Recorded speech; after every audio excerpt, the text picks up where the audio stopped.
ये कहानी भरतपुर गांव के शेट्टी परिवार की कहानी है, जिसमें हरिवंश शेट्टी अपनी पत्नी और 3 बेटियों के साथ रहता है। हरिवंश पेशे से इंजीनियर है और अपनी तीनों बेटियों को बहुत पढ़ा लिखा कर अपने पैरों पर खड़ा करना चाहता है। गांव के सभी लोग हरिवंश को बेटियों की पढ़ाई के बजाय उनकी शादियों के लिए पैसे जोड़ने की सलाह देते हैं, मगर हरिवंश शेट्टी अपनी मर्जी का मालिक है। वो किसी की नहीं सुनता सिवाय अपने। एक दिन अपने ऑफिस जाते हुए हरिवंश को रास्ते में उर्मिला चाची मिलती हैं। बेटा, मैंने तुम्हें मना किया था ना बेटियों को इतना पढ़ाने से, मगर मैंने सुना है तू उन्हें विदेश भेजने की तैयारी कर रहा है। हाँ चाची, आजकल के बच्चे पढ़े लिखे होते हैं और सब अपने पैरों पर खड़े होते हैं। मैं भी अपनी बेटियों को बहुत पढ़ाना लिखाना चाहता हूँ। एक बार अपने पैरों पर खड़ी हो जाएं, उसके बाद शादी की सोचेंगे। मगर बेटा, उनकी शादी। ओफो चाची, अभी वो तीनों बहुत छोटी हैं। तुम उनकी चिंता मत करो, मैं हूँ ना, मैं सब संभाल लूंगा। इतना कहकर हरिवंश अपने ऑफिस के लिए निकल जाता है। उसके ऑफिस पहुंचते ही उसे खबर मिलती है कि गांव में भूकंप आया है और सब बर्बाद हो गया है। हरिवंश वापस घर पहुंचता है और देखता है कि उसका पूरा गांव बर्बाद हो गया है।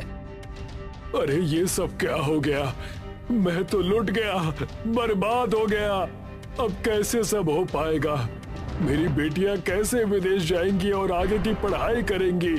अजी, नुकसान तो पूरे गांव का हुआ है, मगर भगवान की कृपा है कि हम में से किसी को कुछ नहीं हुआ।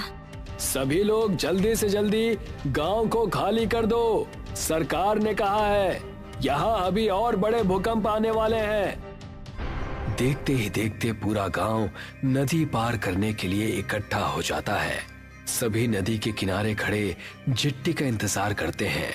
वहीं हरिवंश शेट्टी का परिवार भी अपने नंबर का इंतजार करता है। हरिवंश किसी सोच में डूबा है, तभी उसके कंधे पर कोई हाथ रखता है। हरिवंश पलट कर देखता है तो वो डर जाता है। खून से लथपथ एक आदमी उससे कहता है, बहुत लंबा इंतजार करवाया है तूने, आखिरकार तू हमारी पकड़ में आ ही गया।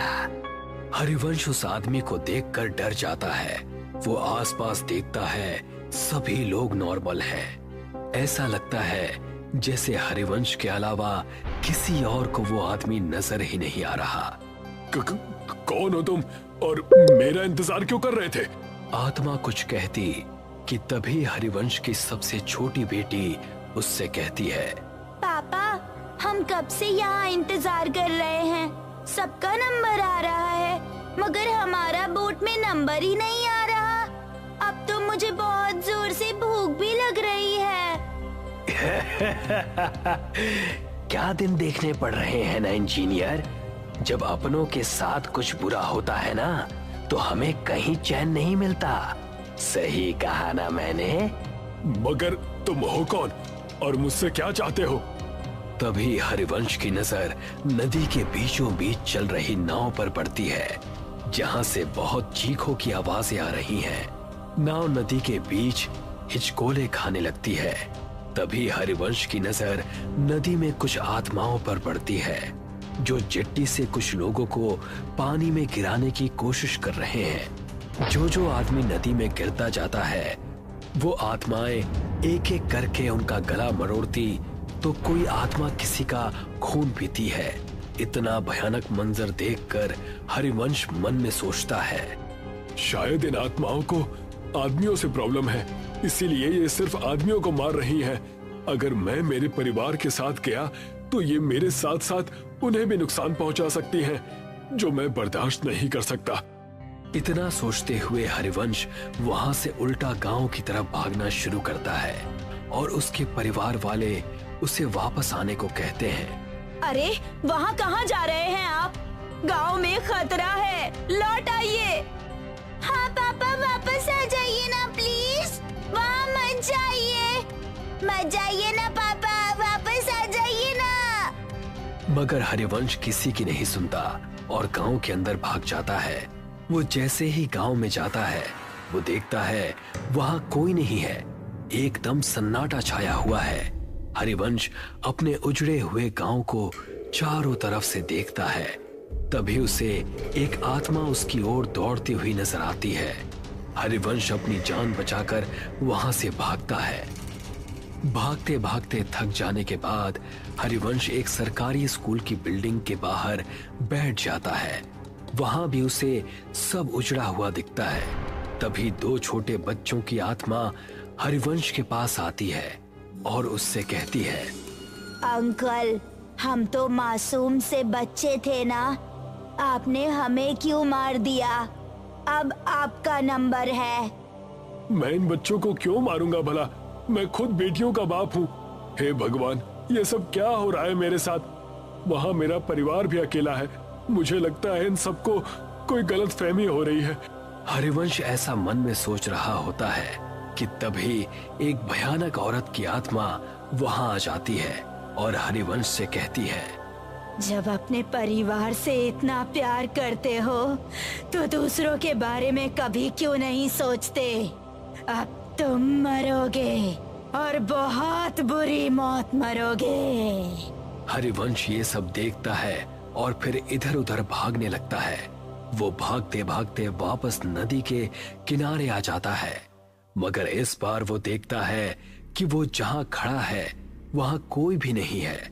तभी वो देखता है एक और चिट्टी नदी के अंदर जा रही है जिस पर कुछ आत्माएं हमला करती हैं।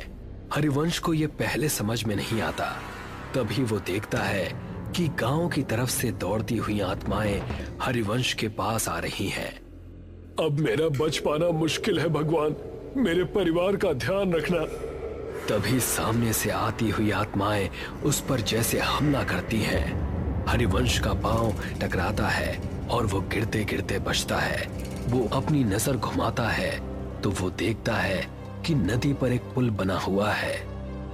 ऐसा कैसे हो सकता है? अभी तो यहाँ कुछ भी नहीं था, ये पुल कहाँ से आ गया? हरिवंश को लगता है कि शायद इस मुश्किल घड़ी में उसे कुछ समझ में नहीं आ रहा है।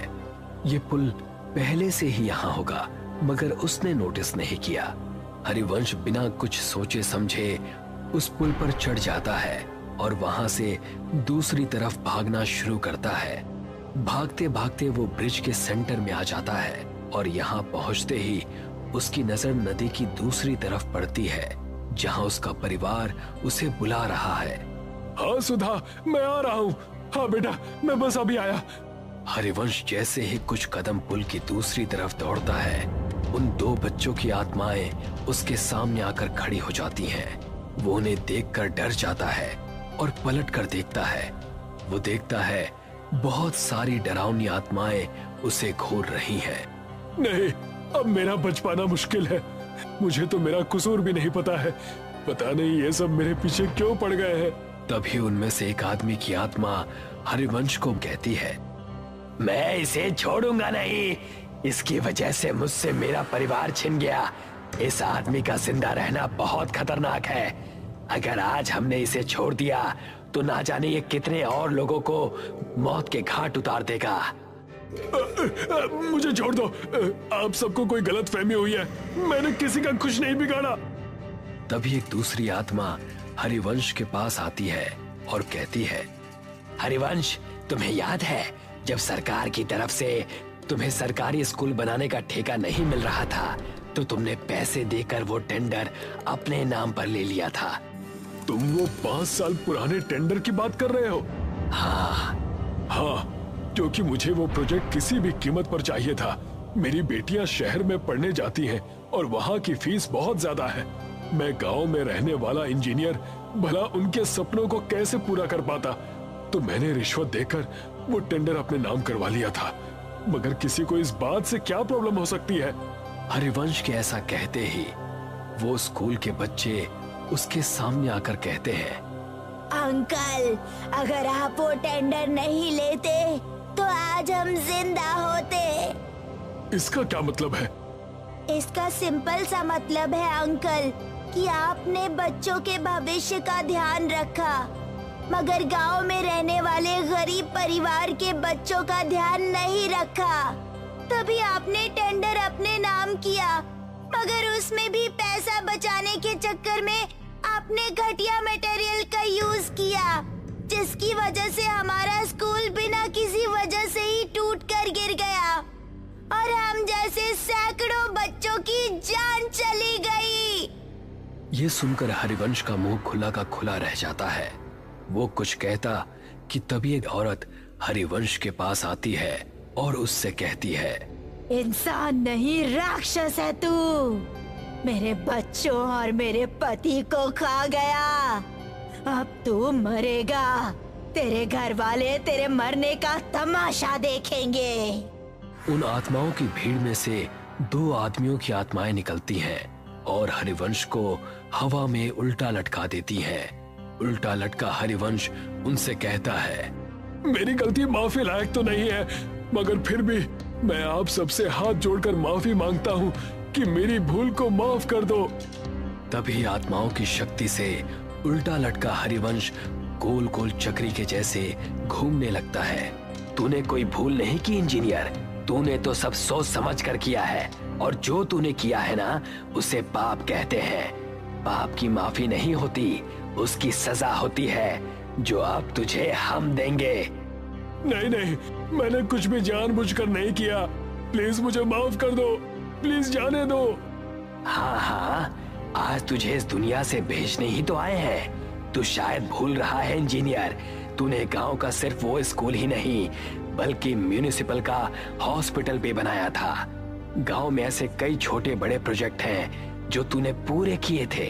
और हाँ, आज जो ये तू इस ब्रिज में झूल रहा है ये भी तो तूने ही बनाया था।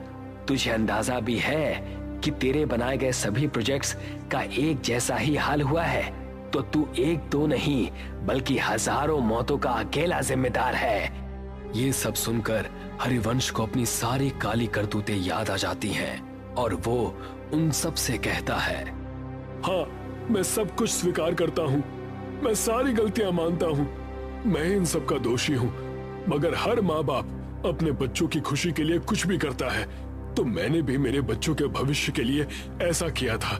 हालांकि मैं अब ये बात मानता हूँ कि मैंने जो भी किया वो सब गलत था। हरिवंश की माफी से किसी को कोई फर्क नहीं पड़ता और देखते ही देखते वो आत्माएं वहां से एक एक करके गायब होने लगती हैं। हरिवंश को समझ में नहीं आता कि ये सब क्या हुआ। वो हवा में उल्टा लटका हुआ है, उसे पुल पर कोई नहीं दिखता, सब गायब हो जाते हैं। वहां उसके परिवार को चिट्ठी मिल जाती है। वो दूर से ही अपने परिवार को नदी की दूसरी तरफ जाते हुए देखता है। जिस ब्रिज के ऊपर वो उल्टा लटका है वो